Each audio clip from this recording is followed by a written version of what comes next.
مش كل اللي بيقول إن هو عايز يزوّد ميزانية الحملة الإعلانية بيبقى جاهز إن هو يزوّد ميزانية الحملة الإعلانية.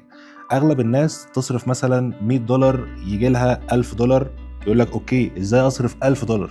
ويبقى متوقع إن هو لو صرف $1000 هييجي له $10000، في حين إن ده مش بيحصل. ممكن تكون بتصرف 100 بييجي لك 1000، أول ما تصرف 500 تلاقي نفسك بييجي لك 1000 برضه. طب ده بيحصل هنا ليه؟